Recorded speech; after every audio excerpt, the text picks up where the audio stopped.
Salut, on va partir de cette photo pour peindre des arbres à la façon impressionniste à l'aquarelle. Ça va donner ça. La technique, ça va être mouillé sur mouillé. Je t'accompagne tout du long, tu vas voir si c'est faisable. Je te remets alternativement la photo ou le tableau pour que tu vois ce que ça donne. Je commence par le dégradé de ciel. Sur mouillé, ce sera beaucoup plus efficace pour faire un beau dégradé. Je jette un petit peu de bleu sur le haut du ciel dans le mouillé et je vais l'étirer en faisant ces mouvements de va-et-vient de gauche à droite. Voilà, on va pas trop loin et on laisse du blanc et je reviens vers le dessus pour pas que ça fasse trop de marques. Je corrige si je vois des dispersions, mais je travaille pas trop, sinon ça fera des nuages quoi. Et je sèche la ligne d'horizon pour pouvoir tout de suite faire la mer avec mon bleu Winsor à tendance rouge quasi pure, quoique diluée.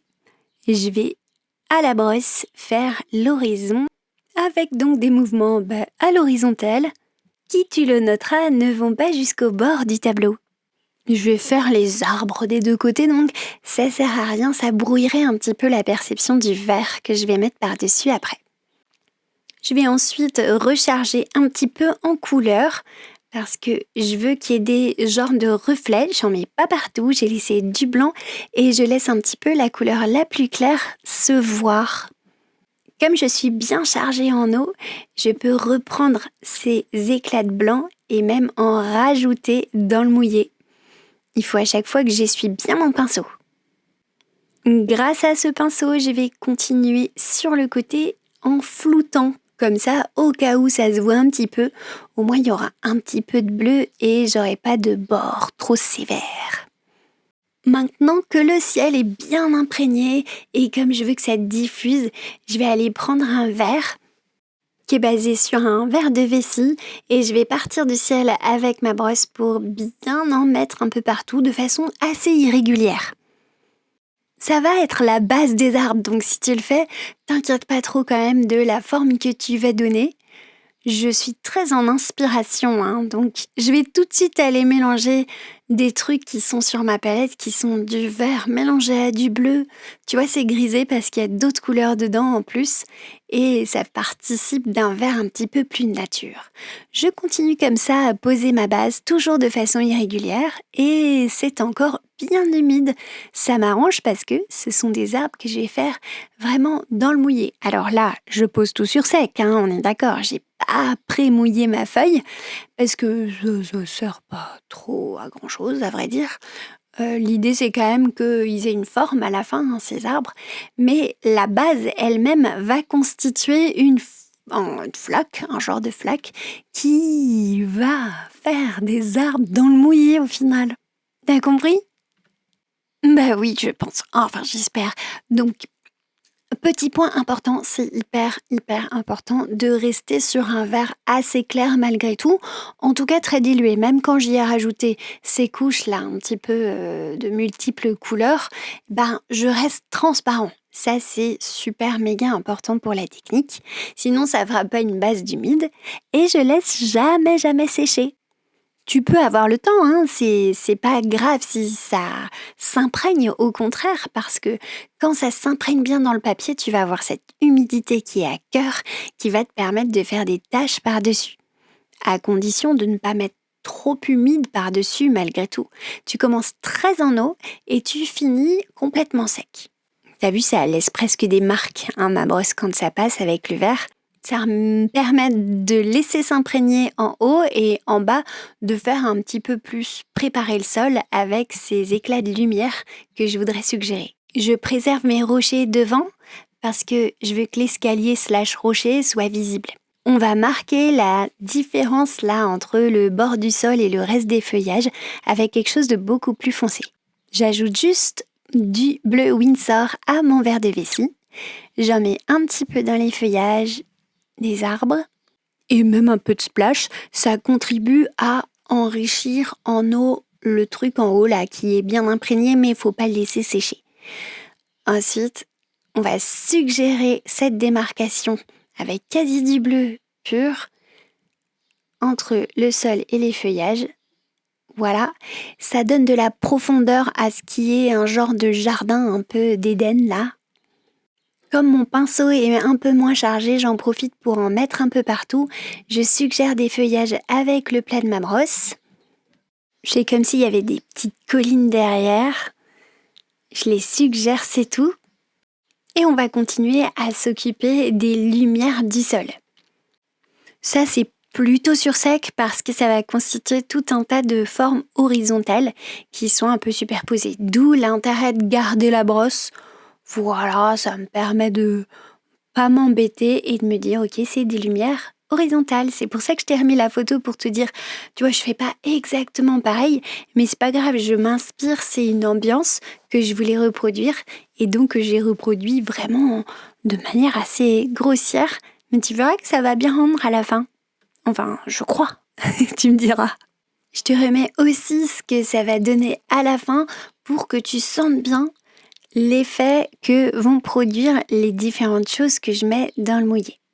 Ici, ce sont des taches avec quelque chose de très crémeux, pas du tout en eau, dans de l'humide, qui vont fuser et me permettre d'avoir un petit effet de luminosité / ombre en même temps. Bon, là, on les pose pas à la brosse parce qu'on veut cet effet un petit peu rondouillet. Je vais faire exactement la même chose avec du vert de vessie mélangé avec un chouï de jaune. D'ailleurs plus en haut, parce que c'est en haut que doit être la lumière. Je vais faire maintenant plein d'effets avec de l'eau.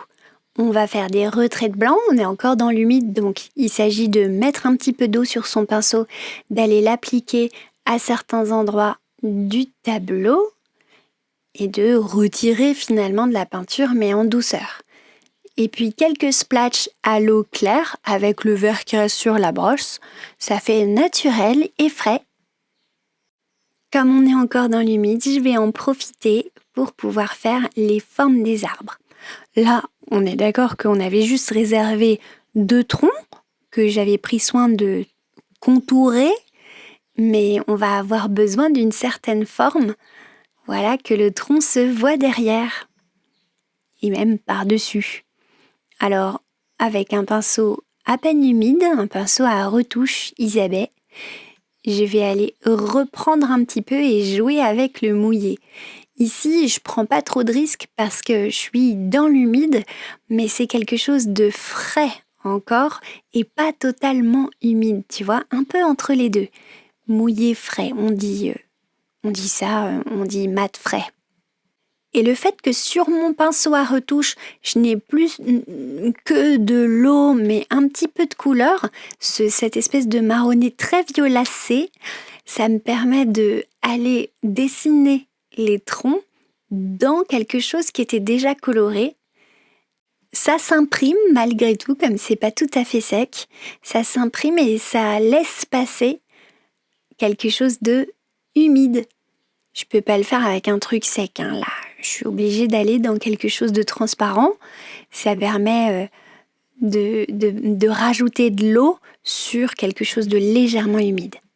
Et donc de faire repousser le pigment qui était déjà sur ou presque dans le papier, mais pas tout à fait.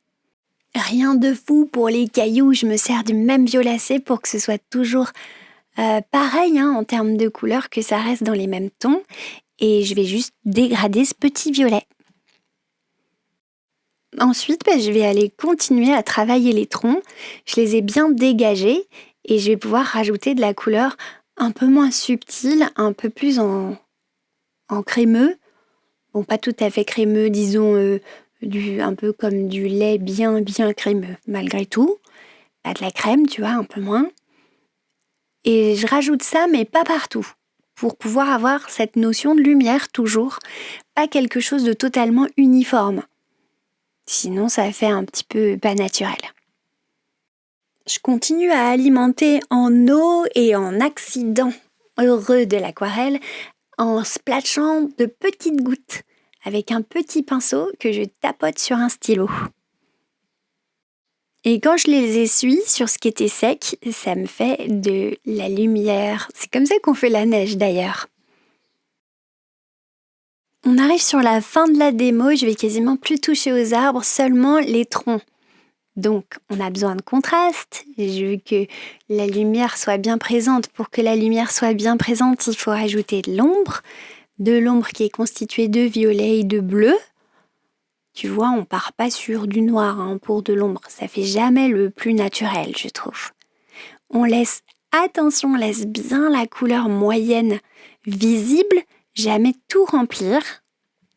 D'ailleurs, on peut même faire quelques petits retraits de blanc sur les arbres si il nous semble qu'on n'a pas assez cette notion de lumière. On peut le faire encore, même si c'est sec, en mettant beaucoup d'eau, en laissant s'imprégner et ensuite seulement en frottant. C'est plus facile sur du cellulose. Bien sûr, tu le sais. Mais c'est possible aussi sur le coton. Il faut que tu essayes, ça dépend de la couleur, c'est très variable. D'un papier et d'une couleur à l'autre. Ici, je rajoute carrément de la couleur en très crémeux pour faire un beau contraste, mais en couleur violet avec du rose permanent. Ça permet de dynamiser le tout. Je trouve ça plus moderne. On a fini pour ce côté un peu impressionniste. On va en rester là sur les feuillages qui sont pas mal. Tu vois que je rajoute du jaune, ça et là, pour faire vraiment un petit éclat et puis pour créer une variété, tu vois, dans la représentation de l'arbre, quelque chose de pas trop formel. On a un dernier truc à faire qui est préciser la ville derrière. Je sais pas si t'as deviné, mais c'était une vue de Marseille. Donc, je vais faire des montagnes derrière et puis pas vraiment une ville, tu vois, quelque chose d'un peu large. Youpla, c'est fini. J'espère que ça t'aura plu de regarder ce truc un petit peu impressionniste se dérouler sous tes yeux. Si oui, je prends le like bien sûr, les abonnements pour ceux qui ne le sont pas déjà et bisous les abonnés.